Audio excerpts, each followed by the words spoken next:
Tonight on BCN Weekly News. In this week's special report, what Berea College is calling a major transformation to campus. Also, Quinn investigates the college's swim requirement, as well as how the Spanish department is utilizing a radio show to spread education. All of this and more coming up soon tonight on BCN Weekly News.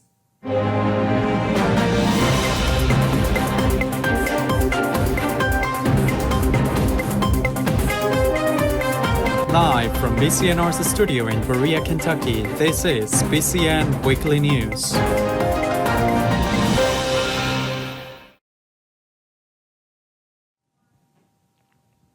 Good evening and welcome back to another newscast of BCN Weekly News. My name is Jessica Powell.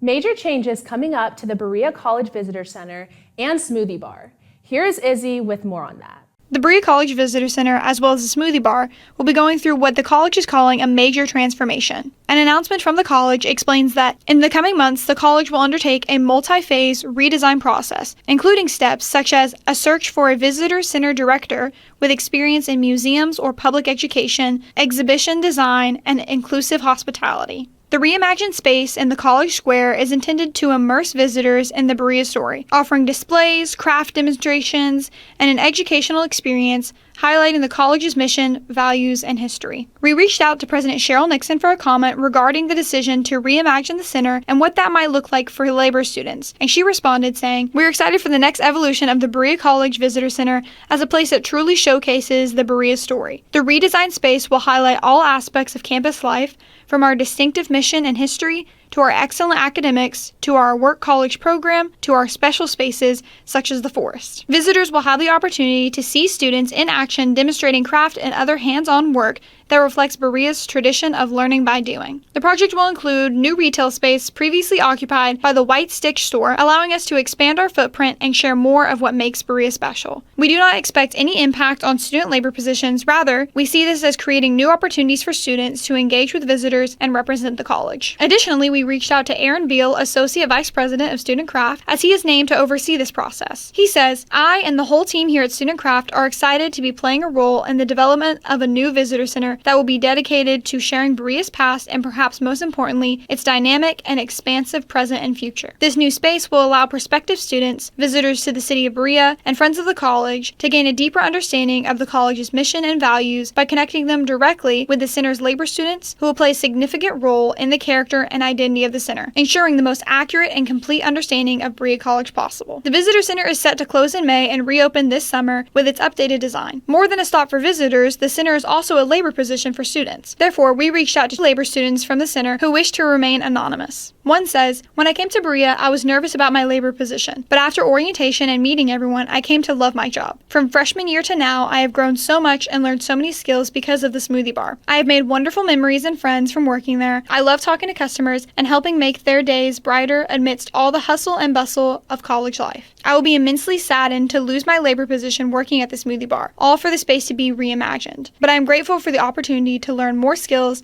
and switch over to the retail side of the business. This swift change felt like a quick pushover as I worked so hard to grow the Smoothie Bar. I still have many more ideas for the Smoothie Bar and ways to improve the space. I always imagined ending my time here at Berea working at the Smoothie Bar and my senior year going out with a bang. But I guess all good things must come to an end. Although it will be sad to see such a vibrant student space gone, I'm sure the new space will be a wonderful walk-through museum for tourists to peruse." For more information regarding this change to campus, you can read the announcement from March 10th on Berea College's website titled "Berea College to Open Visitor Center Showcasing the Berea Story." Reporting for BCN Weekly Report, I'm Izzy Spence.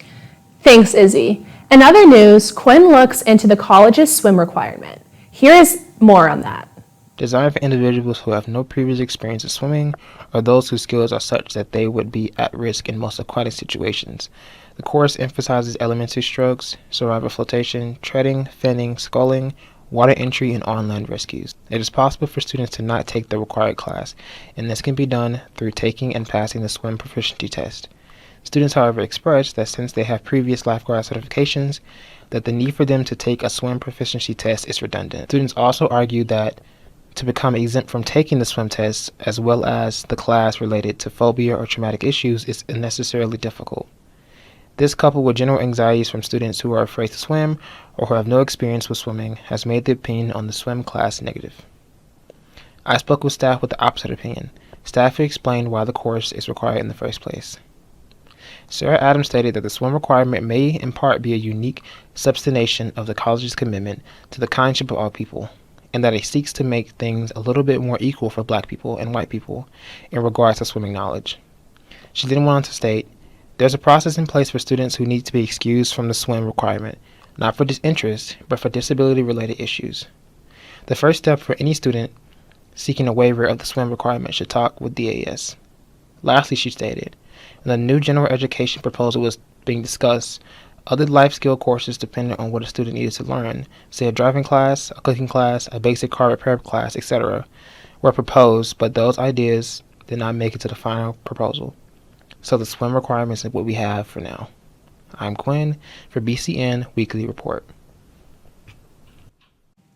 Thanks, Quinn. Lastly, I had the chance to learn about how one department is spreading education through their radio show.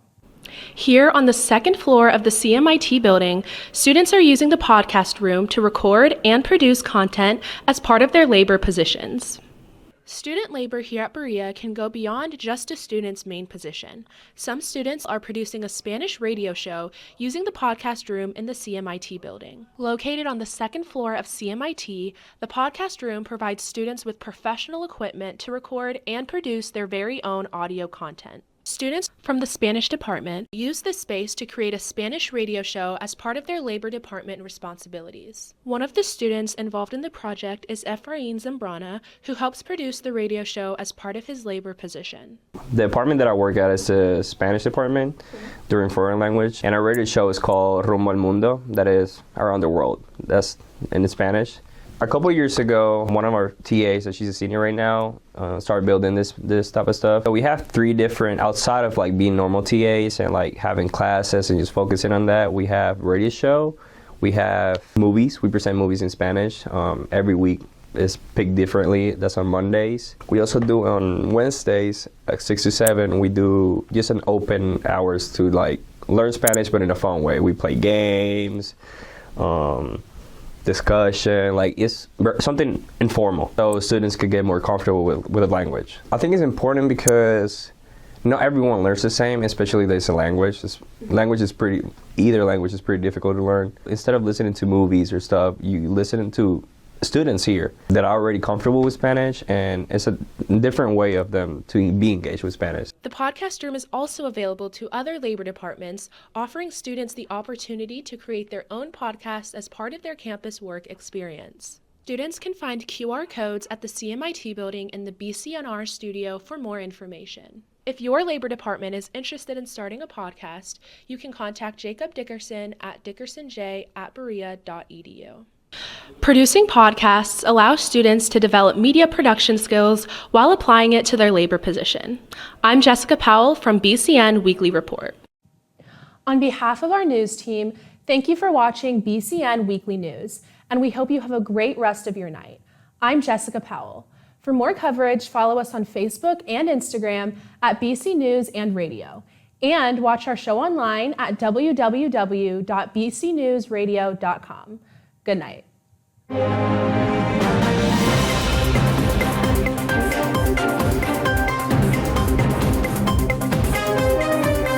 Live from BCNR's studio in Berea, Kentucky, this is BCN Weekly News.